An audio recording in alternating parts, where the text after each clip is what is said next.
Sejam bem-vindos a mais um Cubicast. Este que vos fala é João Brito, seu host favorito. Olha só, tô todo feliz aqui, radiante, luz nova, o escritório é o mesmo.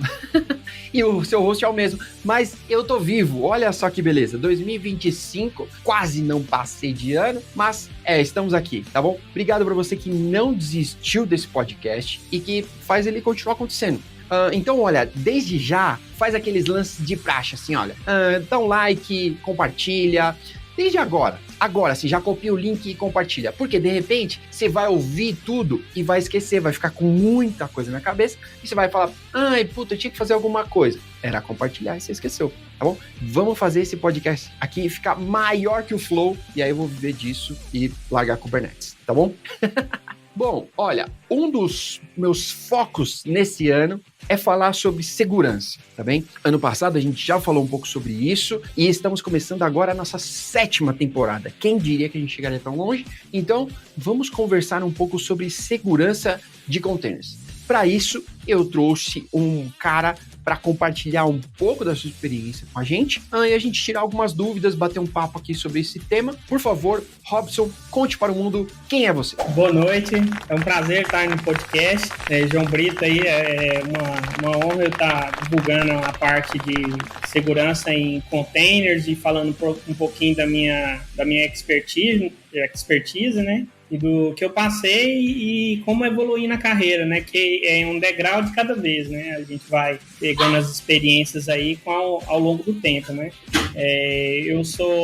Atualmente eu trabalho como analista de segurança num banco, né? Mas eu passei pelas áreas de analista de redes, DevOps, né, que eu sou o DevSecOps, e agora como analista de segurança. Eu estou também fazendo algumas certificações aí, que eu já tenho a Ethical Hacking, a Cloud Security Engineer da SC-Council, ambas da SC-Council. Tenho a Network Security, Fundamentals, segurança de rede, fundamentos de segurança de rede, e estou tirando uma de CTI, Threat Intelligence, para esse ano, essa que é a certificação que eu pretendo finalizar esse ano. A meta. A meta. E aí agora é descansar. Boa. Porque eu já tenho uma bagagem de 4 anos estudando para certificações, desde analista de redes, DevSecOps e agora como analista de segurança da informação.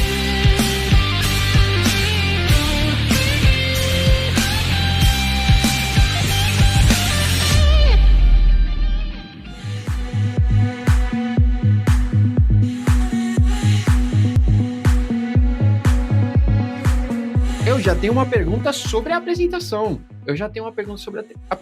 Aqui, olha. Eu não conheço essas certificações. Eu conheço mais as de Linux e as da CNCF, que agora tem um monte, né? Agora tem certificação para tudo. Tudo que você faz. Tem certificação de Istio, tem certificação de GitOps, tem certificação de tudo que você quiser, galera, tá bom? Cada dia mais difícil se tornar um astronauta do Kubernetes aí. É verdade. Essa é minha próxima meta, mas eu acho que não dá para fazer esse ano. Eu até gostaria, mas são muitos dólares e precisa de bastante tempo e dedicação. Eu sou preguiçoso e burro, o que faz precisar de mais tempo ainda e mais dedicação. Então, não sei. Eu vou tentar, mas eu preciso renovar a minha anterior e tirar mais algumas. Vai ser difícil. Bom, mas voltando ao tema aqui das certificações, tem alguma certificação que você diria assim, a galera que tá em DevOps, que já tem certo conhecimento em redes, infraestrutura, mas que não é conhecimento de segurança, né? Normalmente é conhecimento de infraestrutura, de criação, né? De administração. Tem uma certificação que você daria uma dica pra galera começar por ela, para quem está pensando em adicionar o SEC no seu DevOps? Quem está querendo ir mais para esse caminho? Tem a Cloud Security Engineer da SC-Council. Ela abrange as 3 clouds principais, que é a GCP, a AWS e a Azure, da Microsoft. Então, ela aborda essa em cloud, né? Aborda a parte de segurança em cloud dessas 3 gigantes aí de cloud e como você pode melhorar a segurança desde de um disaster recovery até uma parte de você trabalhar com uma ISO 27000, implantar uma ISO 27000 e utilizar as ferramentas de segurança dessas 3 clouds, né, que elas possuem. Por exemplo, a AWS tem lá o Parameter Storage, Parameter System, AWS System Manager, né, AWS Secret Manager, que você armazena as credenciais, né, das variáveis de API, os secrets, e tem da GCP também, né, GCP e da Azure, né, a parte de segurança aborda as 3 ali. É uma certificação com 125 questões, você tem que ter um aproveitamento ali de, se eu não me engano, é de 70% a 80% para estar sendo aprovado. Bastante. Mas é boa também a da AWS, aquela Practitioner, eu fiz ela também, é bacana, também tá fazendo ela. Tem gente que consegue o voucher aí sem pagar nada, né? O voucher de 100% ou 50%, paga pouquinho e faz ela também. Essa também eu tirei. Ela é importante aí. Fora as outras, tem Terraform também, mas essas aí, para começar, seria bacana. A da AWS também, porque ela é a mais difundida, né? Aí no mundo cloud, para a área de DevOps também. E tem outros também. Tem a CKA, né? De Kubernetes, né? A CKA também é interessante. Mas voltado mais para a CKA para administrador de Kubernetes, né? E segurança acho que seria essa mesmo. Legal. É Cloud Security Engineer. Tá bem. Ainda nesse lance, né, fazendo uma ponte aqui entre Cloud e Kubernetes, a gente tem esse conceito aí de Zero Trust, que às vezes é levado em conta, às vezes, né, vou dizer aqui, porque não é sempre, né, ou às vezes é em uma parte, ou sei lá. Então, às vezes você vai implantar isso na cloud, mas não está trazendo isso para dentro do seu cluster, ou o contrário. Então, você falou de ISO. Como você acha que, na prática, ou como isso, se você já esbarrou com esse tema de Zero Trust, dentro dos seus ambientes, e se na prática você conseguiu levar isso adiante, né? Eu vejo que muita coisa de segurança, talvez a maior dificuldade não é técnica, a dificuldade é convencer as pessoas a poder seguir com o trabalho, né? Sim, mais você conseguir reunir o time e explicar isso daí para o time, que é importante estar corrigindo uma vulnerabilidade em algum sistema, principalmente esses sistemas que tem vulnerabilidade dia zero ou a parte de zero trust, né?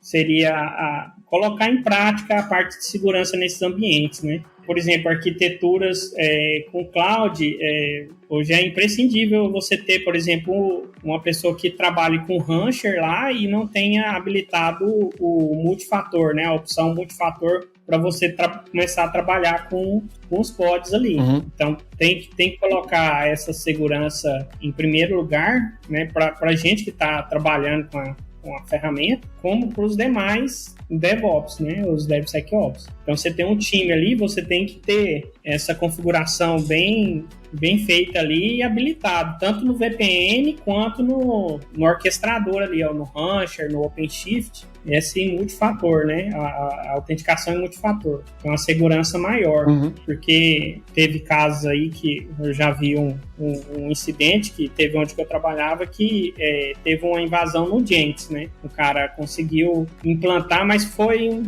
não foi nada muito grave. Implantou um botnet no servidor Jenkins, né? E esse botnet lá estava minerando, fazia mineração. Então, uns colegas a gente achou e mostrou como é que o cara bolou.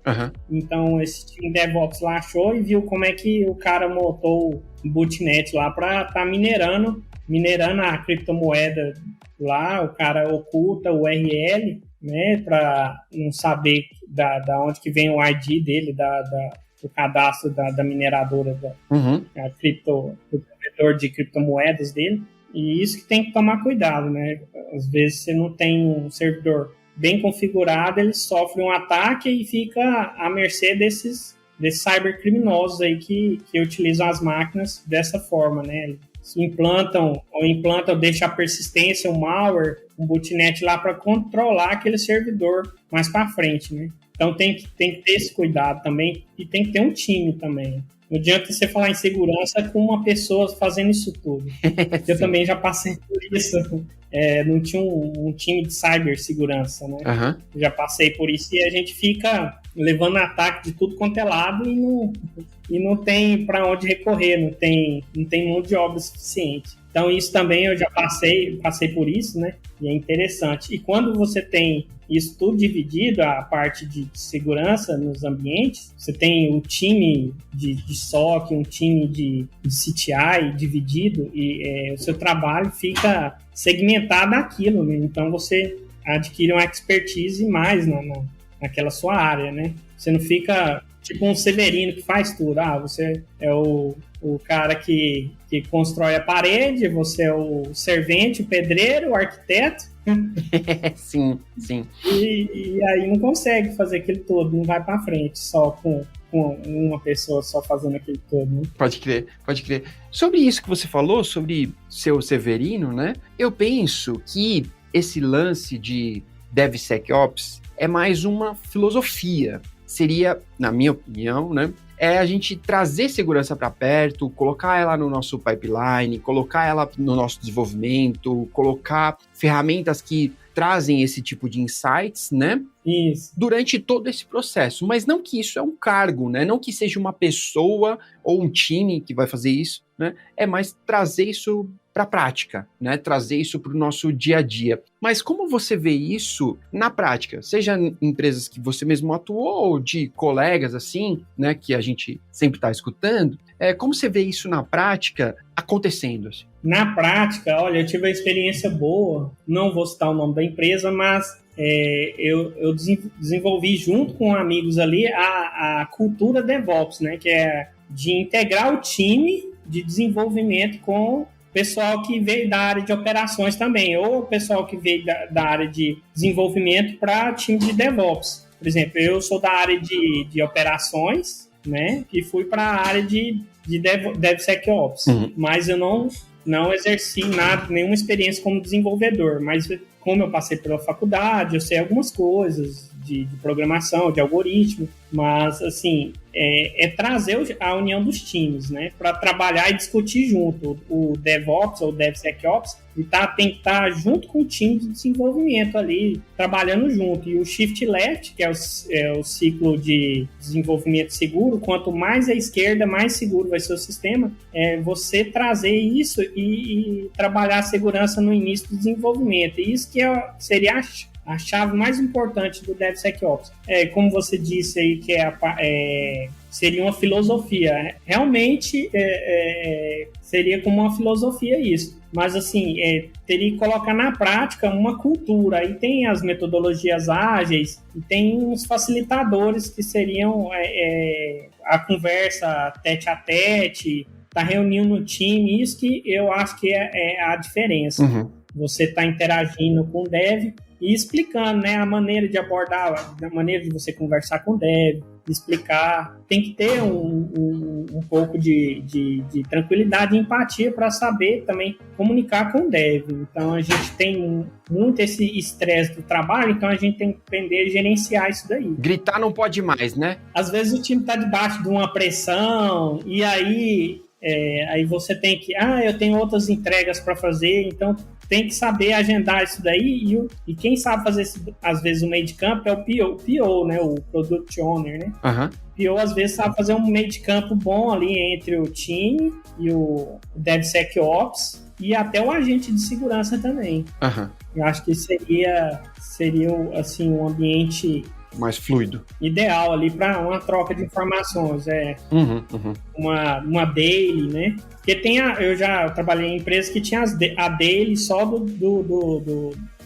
dos DevOps, né? Daily DevOps ou DevSecOps. E levantava as dificuldades e as melhorias, né? O que conseguiu progredir, aí você contava do seu dia a dia o que conseguiu progredir, né? No trabalho, desempenhar do trabalho com os times, né? E isso eu acho que é importante, a interação do líder técnico do time com o DevOps também. Legal. Você citou o lance de Shift Left, então bom, eu vou me arriscar aqui, né?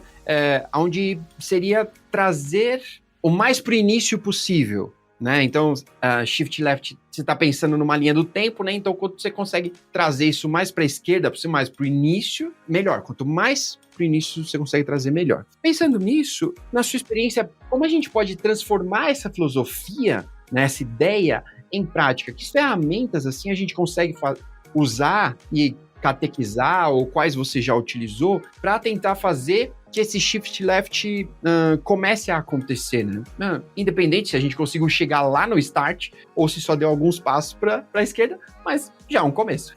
Isso, uma abordagem assim que eu estou utilizando, até parte do meu trabalho como analista de segurança, é a modelagem de ameaças. Mas a modelagem de ameaças, você tem que começar tendo uma visão do sistema, tendo pelo menos um diagrama da arquitetura de rede, né? Uhum. Você tendo informação de como funciona o sistema, uma documentação do sistema, quais são as APIs, o que o sistema faz, o que ele se comunica, qual que é o back-office, o back-end, qual que é o front-end, quais as APIs externas. Você tem essa modelagem da arquitetura, você faz a modelagem de ameaças, né? E aí você levanta os pontos críticos, né? Os assets, o que é de valor da aplicação e protege e começa a proteger aqueles pontos críticos. Isso tem a ver com vetor de ataque, com o que pode ser explorável ou não? Ou não? Eu estou viajando. Sim.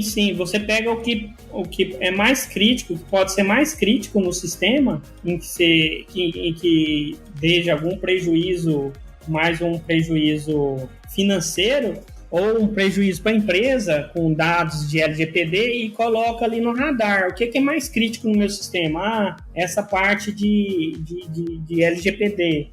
O outro aqui, perda financeira, risco do sistema parar. Então você pega esses gargalos do sistema e aí você monta essa modelagem de ameaça.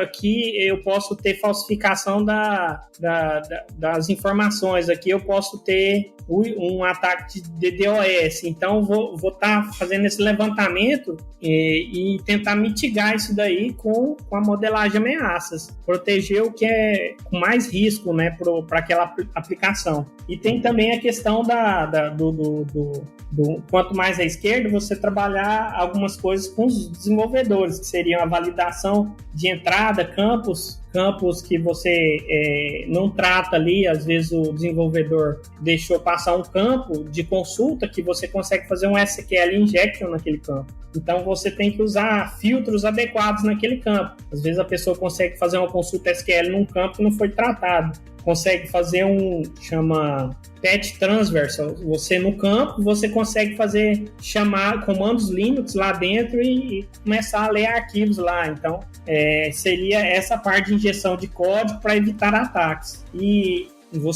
essa parte, mas isso aí a partir de um SAST já você pode identificar um pentest. Uhum. Então, tendo uma ferramenta aí de um pentest já executado, você pode identificar isso, ou um SAST. Um SAST ou um DAST. E trabalho com controle de acesso, né? A gente dá o mínimo privilégio possível para trabalhar sempre com o menor privilégio, primeiro para o desenvolvedor ou para o usuário comum. Uhum. E depois que ele for precisando de outras ferramentas, você vai adicionando mais privilégios. Uhum. Né? Eu acho que isso faz parte também como um todo, envolve a parte da política de segurança da informação, e aí é uma prática, eu acho que as empresas já entenderam, as grandes e médias empresas já entenderam como é que funciona essa parte aí da política de segurança da informação, que envolve a ISO 27000, ISO 27001. Eu queria aproveitar que você falou sobre SAST e DAST. A gente já falou em alguns outros episódios aqui também, né? Sobre esses scan de código, né, estático e dinâmico. Estático. Né? Então, para quem quiser decorar fácil aí, a diferença de SAST e DAST é estático, né, de static em inglês, né, SAST, e dynamic, né, tô gastando meu inglês aqui. Então, SAST e DAST, né, é excelente. Que ferramentas você teria para indicar, assim, se você já usou ou conhece, assim, se gosta, que podem ajudar nesse quesito, né, de SAST e DAST, que às vezes vão trazer visibilidade sobre isso desde o início, né, para a gente poder ter um relatório mais saudável. Assim. Sim, dentro da parte de CI/CD, vamos falar de uma parte toda de CI/CD, né? Massa. Que é o Build, o Security, o CI, Continuous Integration e o Continuous Deliveries, né? CI/CD. Então, eu gosto bastante do SAST, o RoruSec, né? É uma ferramenta open source, né? O SonarQube, que ele tem a parte de quality teste unitário também, a qualidade de código, e tem a parte de SAST também, né? E você consegue open source. Uhum. E outras ferramentas também que eu já trabalhei, que eu trabalho também, que é o Fortify, o Checkmarks, eu já trabalhei. O Fortify eu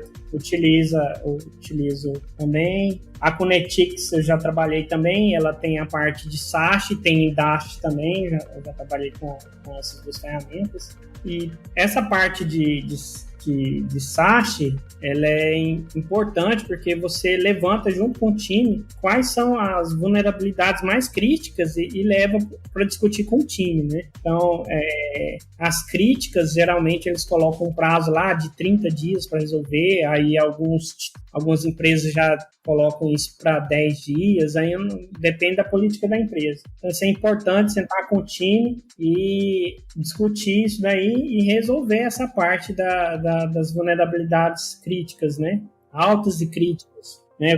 Vulnerabilidades com injeção, com código acesso remote execute, eles falam execução de código remoto, né, que você toma de conta do servidor e começa a escalar privilégio lá dentro. Então essas aí, RCE que fala, né, os RCE, as SQL injection, essas são bem graves mesmo, tem que ser corrigidas. E assim, open source mesmo, que eu vejo assim que uma empresa de DevSecOps pode ter sem gasto com licenças aí, eu acho que seria o RoruSec e o Sonar. Uhum. SonarQube, né? Você está trabalhando com essas duas aí. Talvez o Sonar é o mais famoso, assim, né? Que os devs gostam também, né? E tem um monte de plugin, né? Para você dar mais poderes aí pro Sonar, né? Isso, exatamente. O RoruSec também tem uns plugins aí que ele vai melhorando a parte de SAST dele depois que você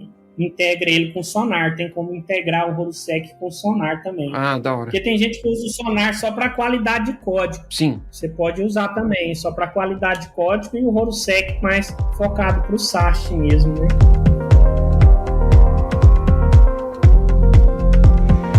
Saindo um pouco do código, então, né? Então, numa linha do tempo aqui, a gente tá nessa fase, né? Do código. Aqui, e aí, uma coisa que a gente percebe bastante, né? Então, quando você escaneia seus containers, suas imagens, seu cluster, a gente encontra CVE de centena, né?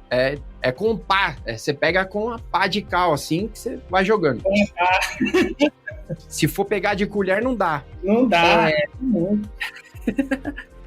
Mas, então, inclusive, né, para quem quer escanear seus clusters, olha aí o Jabá, usa o Zora, olha só. Acessa lá, né, você consegue utilizar e, de forma gratuita, escanear e descobrir quais são esses problemas. Mas isso é só o primeiro passo, né, descobrir quais são os problemas. Eu vejo muito que, às vezes, a gente esbarra nisso nos relatórios de segurança, e esse relatório não leva a lugar nenhum. Na sua experiência, como você tem conseguido trazer isso para a prática, né, para alguma mudança, para que aquele número comece a diminuir e pare de aumentar aquela desgraça de quantidade de CVEs da sua infraestrutura, né? Como na prática você tem conseguido não só convencimento, mas fazer esse número diminuir, né? Fazer ficar mais seguro, vamos chamar assim. Olha, assim, depende muito da empresa e do como se diz, da alta gerência está envolvida. Fora a agressão física, né?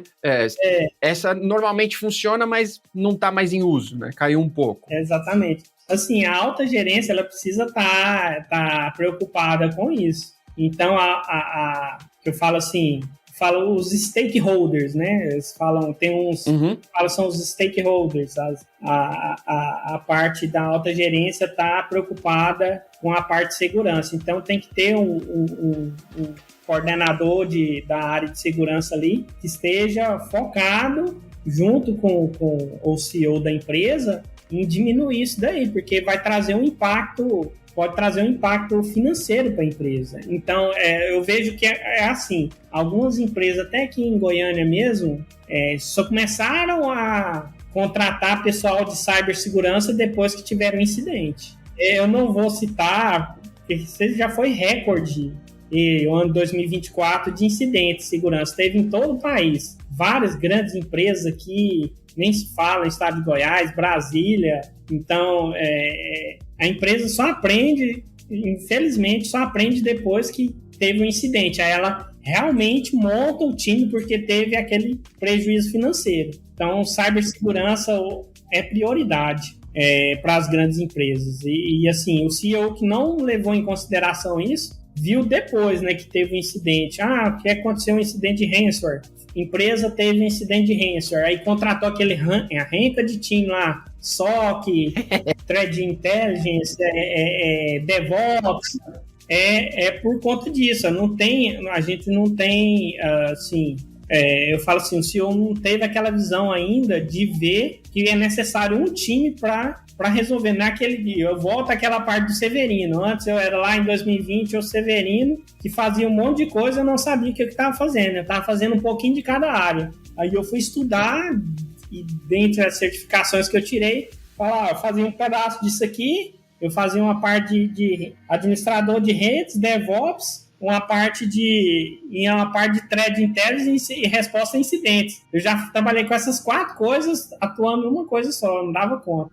Eu e mais um, na verdade. Era 2 para cuidar vou também falar, X servidores de Linux, e a gente fazia essas 4 funções. Então, eu acho que e aí acaba sendo assim, a visão da empresa, aquele não foi um bom profissional, mas a gente está fazendo 4 funções que a gente não sabia o que era e está fazendo um pouco de cada, né? E aí, quando você vê, são áreas distintas, né? E tem que ter o profissional de segurança, o profissional de resposta a incidentes, o DevOps, e um analista de redes, e o SOC ainda. Então, depois que tem um organograma, tudo dividido disso aí em áreas, fica fácil para o profissional trabalhar. Eu acho que falta essa visão em algumas empresas ainda. Que empresas pequenas, ela vai contratar um analista geral, um analista de TI. Full stack, tudo.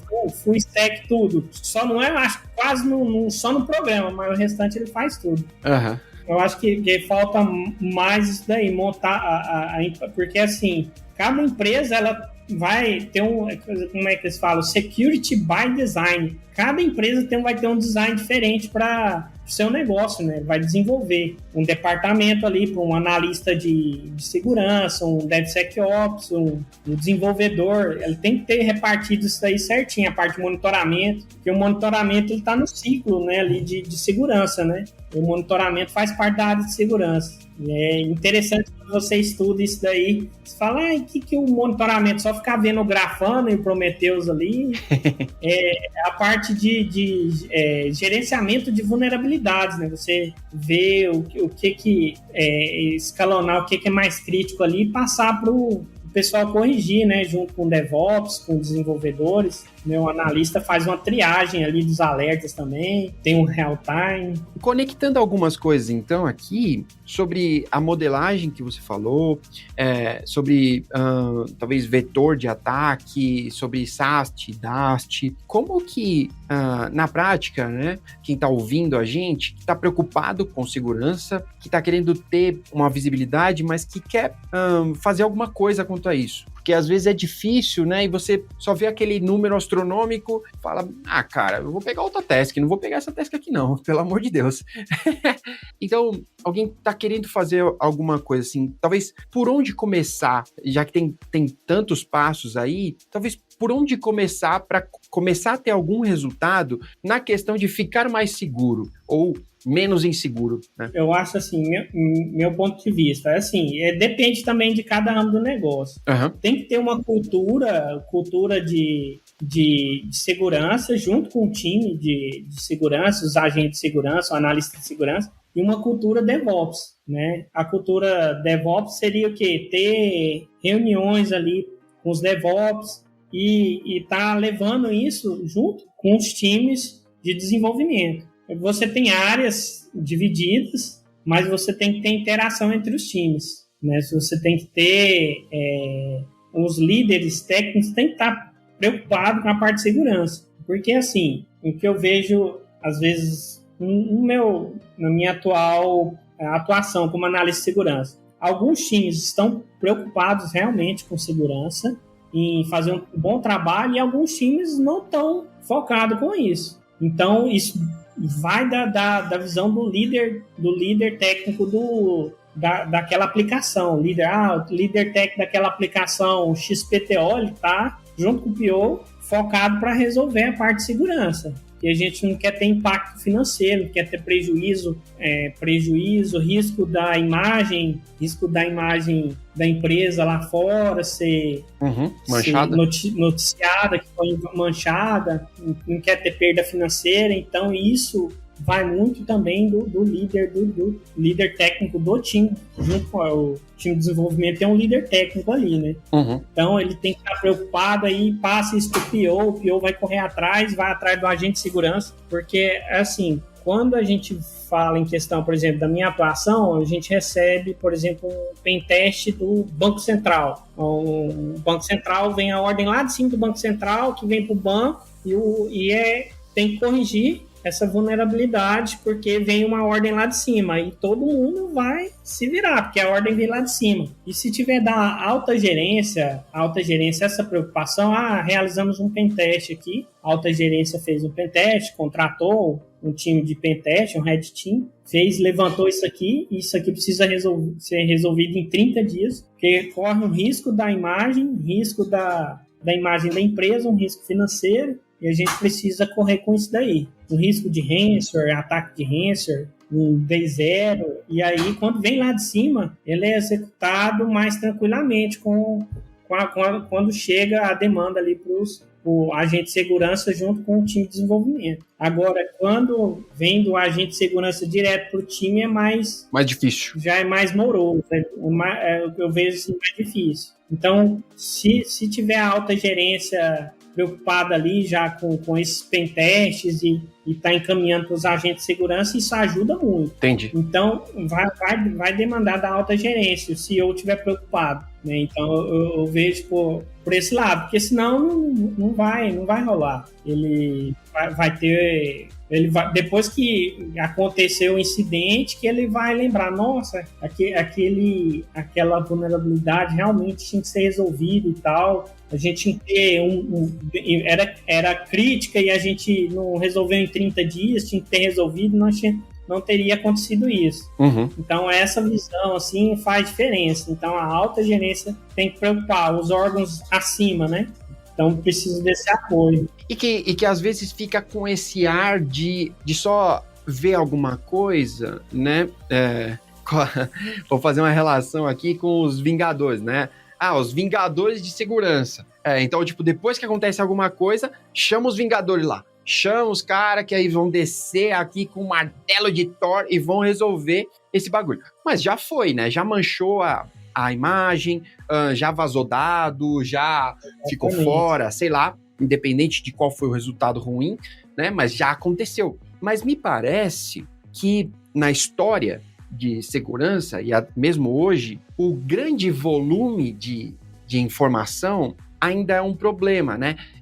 Porque a gente se você pega um ambiente que tem 1000 vulnerabilidades, Olha, eu tô chutando baixo, hein? Não, é baixo, é baixo. Um ambiente com 1.000 vulnerabilidades, gente, ó, dos sonhos, tá bom? Porque você pega ambiente aí com 50 mil, 100 mil, e olha que eu tô falando do meu mundo aqui, que é um recorte de Kubernetes, tá bem? Uhum. Você acha que essa nova geração de aplicações que tem chegado, utilizando inteligência artificial para entender essa modelagem que você falou, para fazer vetor de ataque, para poder olhar um relatório e dizer, olha, começa por aqui, resolve essas 5 top aqui, tá? Que sua nota de segurança aqui vai melhorar muito, assim. Porque, sei lá, hoje, dos autos de 2025, ainda tem gente com Log4j rodando. Não, tem demais. Então, isso porque a gente tá falando de uma vulnerabilidade que ficou famosa, né? Que caiu nas graças de todo mundo, ficou famosa, parece que, tipo, naquele dia todo mundo fez redeploy. Não foi, porque ainda tem muito por aí, ainda tem muita gente, né? Com essa porcaria ativa. Então, como você tem visto, se você já está usando alguma ferramenta que tenha alguma parte de IA embarcada, ou se você já viu alguma delas demonstração, sei lá, assim, e se você acredita nesse caminho, né, que a IA consegue direcionar isso um pouco mais, trazer um filtro melhor, né, para a gente atacar, né, o 80-20. Tipo, pô, eu resolvo essas 5, né, porque leva um tempo. Eu acho que as pessoas não têm, às vezes, uma noção. Quem não coloca a mão para resolver uma vulnerabilidade, às vezes não tem uma noção que leva um tempo, né? O cara vai resolver uma vulnerabilidade, vai ter que fazer deploy de novo da aplicação para garantir que lá em QA não quebrou nada, para poder colocar esse patch em produção. Isso demora um puta tempo. Então, como você tem visto isso? Se você já tem umas ferramentinhas aí no cinto do Batman para poder te ajudar sobre isso? Olha, a parte que eu estou trabalhando geralmente foca nisso daí. Mas, assim, primeiramente, a visão que eu tenho seria a parte de modelagem de ameaças. A modelagem de ameaça é você pegar, por exemplo, a aplicação tem 10 mil vulnerabilidades. Você falou aí, tem 1.000, 5.000, 10 mil. Vou pegar a parte crítica ali e colocar camadas de defesa. Então eu não consigo resolver, mas eu posso colocar camadas de defesa aqui nessa aplicação que tem 10 mil vulnerabilidades. E eu posso proteger só a camada que impacta o negócio, que é que tem um risco financeiro, por exemplo, e perda da imagem, aquela parte crítica ali que você vê que tá estourando vulnerabilidade e eu não consigo, pela quantidade de gente, não consigo resolver isso rápido. Então, vou estar colocando mecanismos de defesa. Então, eu utilizo ferramentas de segurança, por exemplo, um fail to ban, que bloqueia acesso ao servidor, analisando logs. Por exemplo, se uma quantidade de acessos for feita naquele servidor por exemplo, 1.000 requisições em 10 segundos, ele vai bloquear e banir aquele IP. Por exemplo, ferramentas automatizadas, esse fail to ban, ele faz isso. Uhum. Ele tem container, você pode colocar uma defesa a mais atrás de um AF aí para, por exemplo, se a pessoa tentar rodar uma ferramenta automatizada aí de um Kali Linux num servidor desse, ele vai banir o IP, né? Mesmo que o IP mude ali, a quantidade de requisições que ele fizer em segundos, você bane aquele IP e ele bane o IP pelo firewall ali até o firewall do próprio servidor Linux. Então tem um fail to ban, ele analisa o log e vê que aquele IP tem 1.000 requisições em 10 segundos. Você configura isso, estou dando um exemplo. E aí ele bane aquele IP. Por exemplo, bane aquele IP por 5 minutos, 20 minutos, você configura, isso também é gerenciável. E você colocar mais camadas de proteção. E a parte também interessante tem as ferramentas aí de IA, né? Uma que eu tive contato foi o Dynatrace. O Dynatrace, ele monitora uma pilha completa da aplicação e ele tem um SAST integrado, Dynatrace, com aquela ferramenta que chama Sync.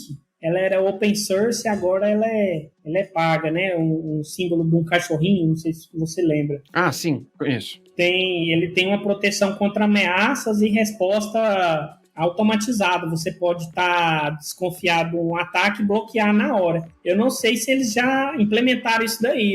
O ano passado eu tive contato com o Dyna3, né? Ele tem já começando, já tem integração com inteligência artificial, então ele monitora a pilha completa e tem um bloqueio aí de ameaças, né? Se tiver um ransomware, ele pode estar bloqueando também através da própria dashboard dele. É uma ferramenta boa, aí você instala um agente nos servidores e monitora através desse Dyna3. Eu tenho uma pergunta sobre a sua resposta, né, também, que é sobre mitigação de vulnerabilidades, né?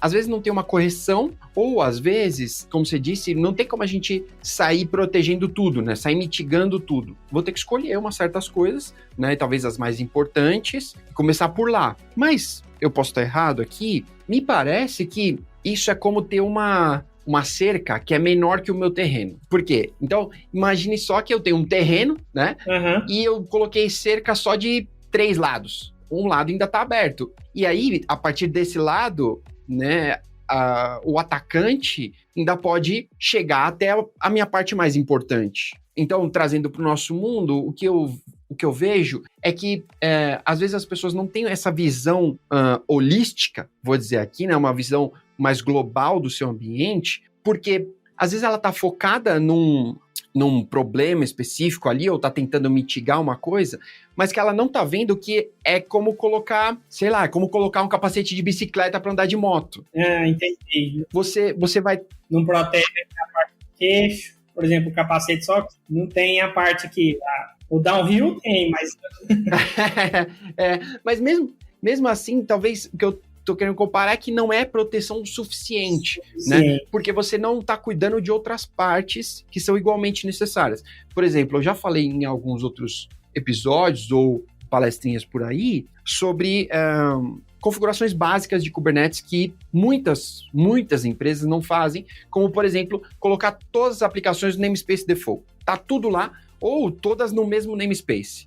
Então o cara tem no mesmo namespace o banco de dados dele, tem uma aplicação super importante, e aí essas daí ele cuidou, fechou porta, colocou tudo direitinho, mas dentro desse namespace ele tem uma landing page mal feita, que o cara, tipo, gente, precisa lançar isso aí de hoje para hoje. E aí os caras lançaram de qualquer jeito, empurraram lá, e ninguém nem olhou direito. Então, uma vulnerabilidade básica aqui, ou talvez um PF básico, é o ataque lateral, né? Então o cara ganhou acesso nessa aplicaçãozinha meio merda que o cara tinha, e lateralmente ele acessa a aplicação importante. Que, de repente, eu já protegi ela da internet, eu já protegi ela de várias outras coisas, mas ela não está protegida contra fogo amigo, né? O cara do lado vai abrir porta. O lado tá atacando, tá fazendo o comprometimento do outro servidor ali do lado, na mesma rede, né? Uhum. Porque ela tá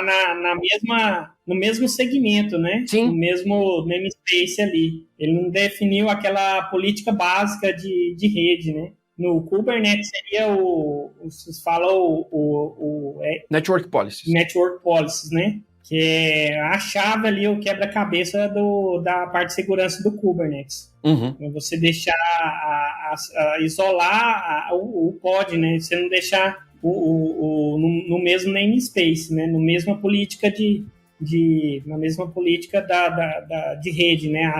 Falar ACL, né? A ACL ou RBAC, né? No caso do Kubernetes, dos pods. Aí a minha pergunta vem do tipo, às vezes as pessoas acreditam ou falam que mitigar... Não, eu fechei meu ambiente aqui, eu tô mitigando esses problemas. Então o cara vai falar de um AF, o cara vai falar de um FAR, ou sei lá, alguma coisa, mas que mitigar, às vezes, na minha visão, parece tão difícil ou mais do que resolver uma vulnerabilidade. Porque mitigar tem tantos outros vetores que você tem que fechar, e você às vezes tem que manter essa aplicação com a cara para a internet e tem que fechar tudo e tem que cuidar de todo o restante para que essa vulnerabilidade, de repente, não possa ser explorada. O que você acha sobre isso, sobre essa mitigação versus corrigir uma vulnerabilidade? Como esse lance acontece, assim? A mitigação seria conter aquele ataque ali que vem a ocorrer ou que já tenha ocorrido já, né? Uhum. Você colocar um mecanismo de defesa ali para mitigar aquela ameaça. Você tem que ter um gerenciamento, como se fala, um gerenciamento de risco também. Tem a parte de governança também, que é levantada isso daí, né? Uma tabela de matriz de riscos. Você tem essa matriz de risco e você tem o que é mais crítico, né?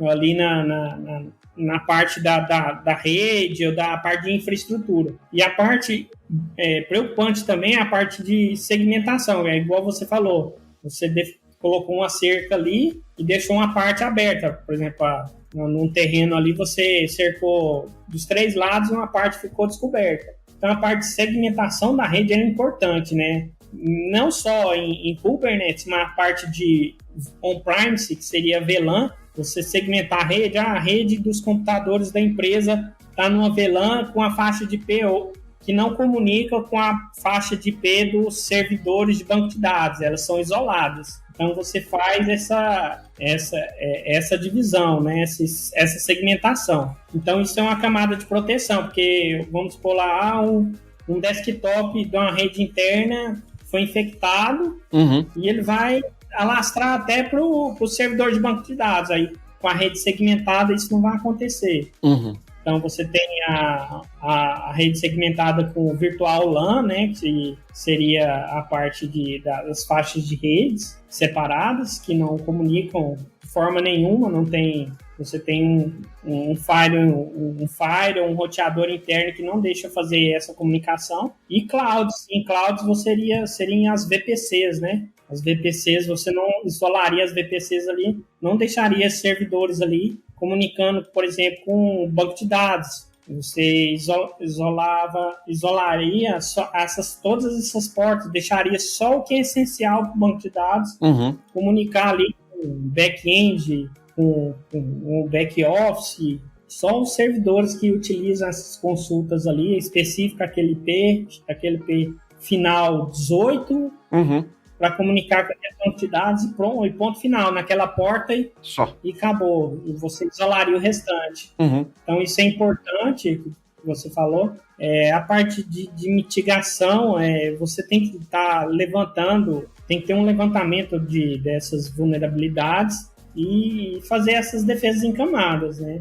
E a outra parte que você falou, que você estava comparando, a mitigação e corrigir, né? A gente estava falando sobre corrigir vulnerabilidade, mas que tem a outra estratégia que seria mitigar, né? Que às vezes não tem uma correção ou, sei lá, outro time vai ter que resolver isso. Isso, um sistema legado, por exemplo, não tem biblioteca mais esse sistema, não tem como refatorar o código, e aí a gente vai ter que colocar defesas em camadas aqui, não tem como mais. Esse sistema é legado, a biblioteca morreu na biblioteca XPTO, né?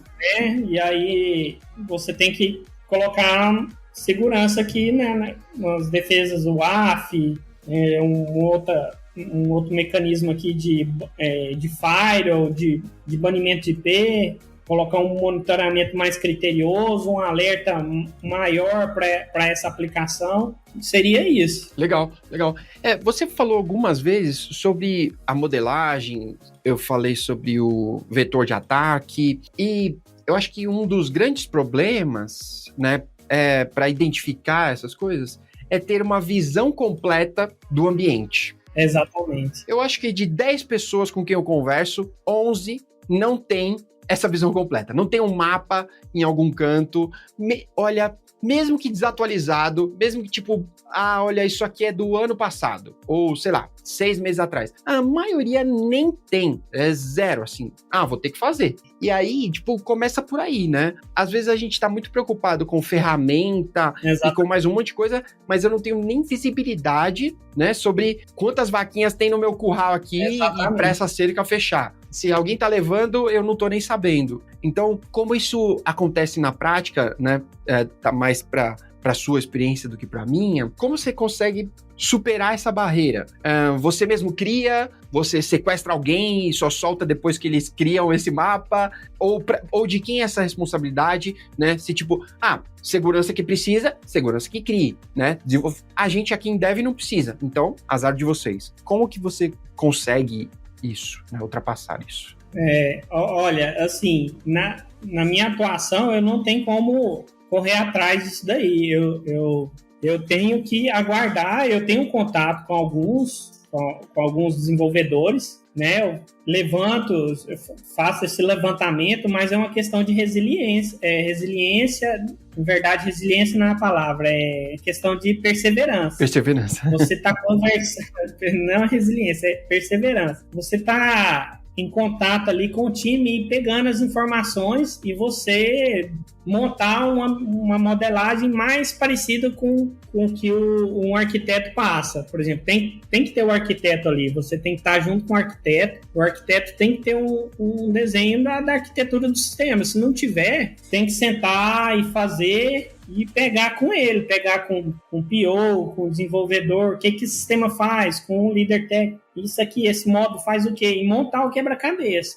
A partir daí, a gente consegue fazer uma modelagem de ameaças. Eu levo até um pouco para a área da faculdade, em que a gente fazia o diagrama de fluxo de dados, se chamava DFD, né? Não sei se você já chegou a pegar isso daí. Você tem uma bolha, que tem um processo, o sistema faz isso e explode em outras bolhas que tem outros processos. Uhum. Aí você tem o diagrama de explosão, que vai gerar o diagrama de fluxo de dados, e aí você vai levantar tudinho que o sistema faz através desse DFD. E aí desse DFD você vai ter uma arquitetura do sistema e sentar junto com, por exemplo, o agente, no caso o agente de segurança, e fazer a modelagem de ameaça baseado na arquitetura do sistema. Então tem que ter isso documentado. Se não tem que ir atrás do arquiteto, entender como o sistema funciona. Se ele tem um rascunho, pega aquele rascunho e vê o que dá para tirar daquilo para você montar a sua modelagem de ameaça e desenvolver as mitigações ali no thread model e mitigar só o que é mais crítico ali no sistema. Vulnerabilidade, tem 10 mil, 5 mil vulnerabilidades na aplicação e é legada a aplicação, não tem como mais refatorar o código foi feito em COBOL, o código foi feito em Java antigo, que não tem mais biblioteca, não tem mais como refatorar o código, então você vai ter que só mitigando, fazer essas defesas em camadas para mitigar essas vulnerabilidades aí, né? Legal. Mas tem que ter um apoio do arquiteto, uhum. Mas tem que ter do time em si. Muito bom, Robson. Como sempre, eu acho que a minha conclusão é que segurança é a cebola, né? Tem camadas, a gente tem que ir destrinchando aí e depende de umas outras coisas. Não é uma única ferramenta, não é uma única visão, não é único nada, né? Como eles falam, não tem a bala de prata que vai resolver a parte de segurança. Não tem... eu tenho essa ferramenta que é a bala de prata da segurança. Se vocês usarem ela, seus problemas em cibersegurança vão acabar. Não é não isso. Caiam nessa. Não caiam. Muito bom.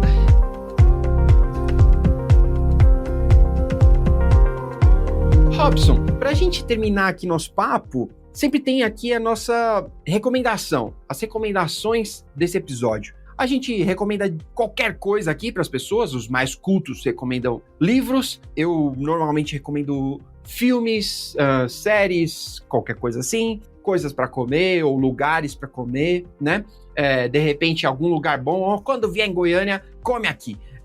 Então, queria saber qual a sua recomendação para os nossos ouvintes, quem estiver ouvindo aí nesse momento, qual que é a sua recomendação que você deixa para a galera? Olha, assim, o que eu vejo, assim, na minha expertise até agora, que eu assim, venho conquistando e estou estudando, é resiliência. Você tem resiliência mesmo para estar estudando, se empenhando, tirando certificações. Você ter paciência também, né? Eu aprendi bastante com isso. Teve momentos em que eu eu estressei, teve uma empresa X que eu não me dei bem e chutei o balde.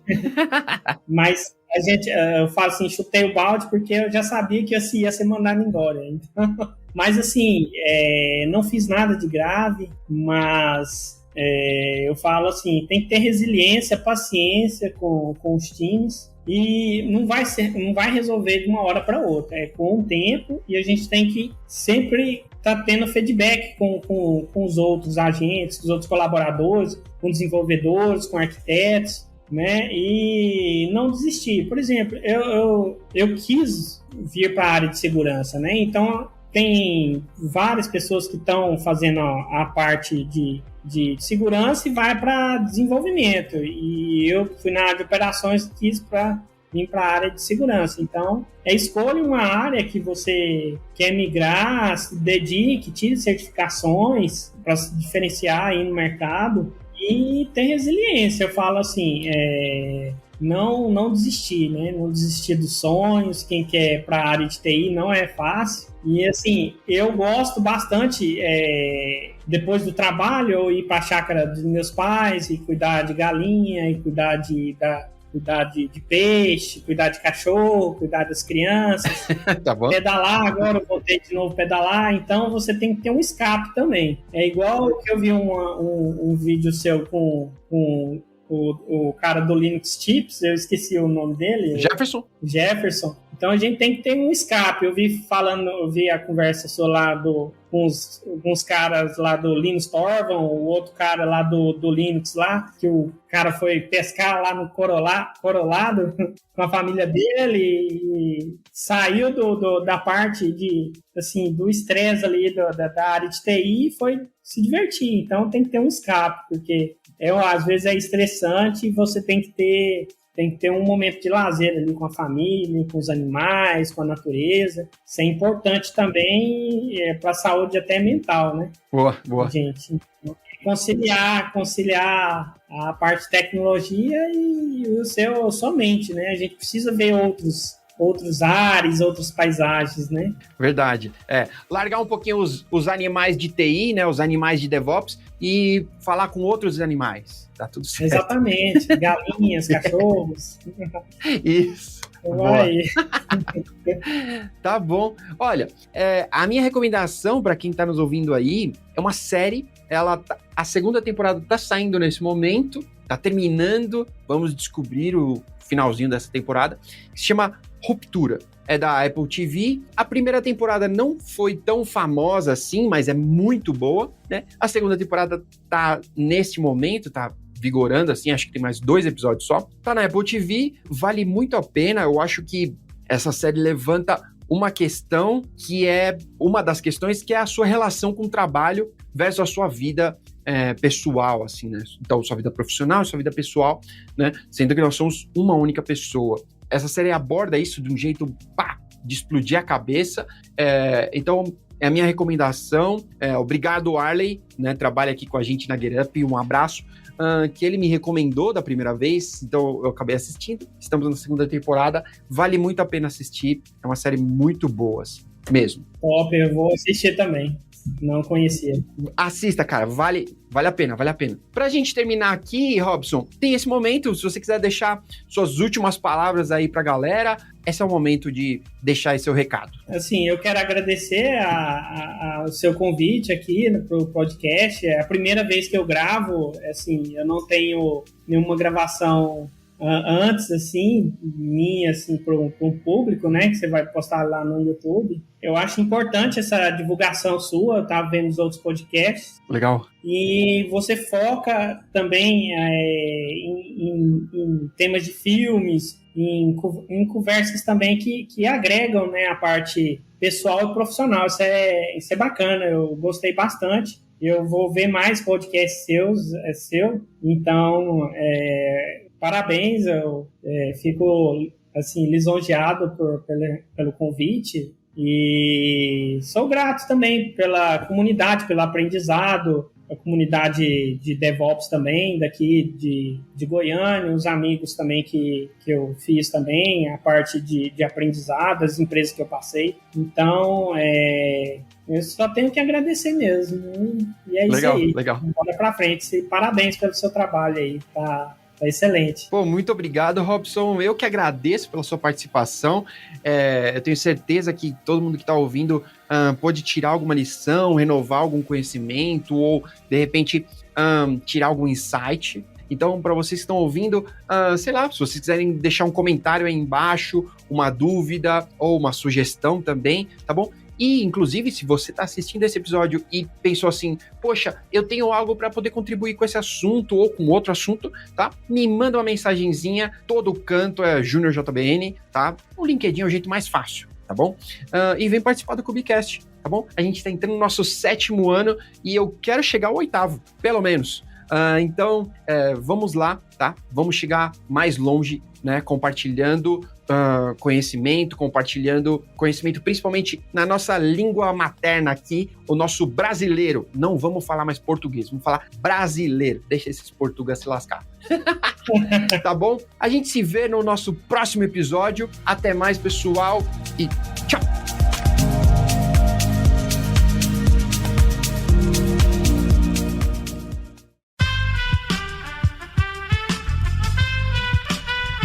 Esse podcast foi editado por Aerolitos Edição Inteligente.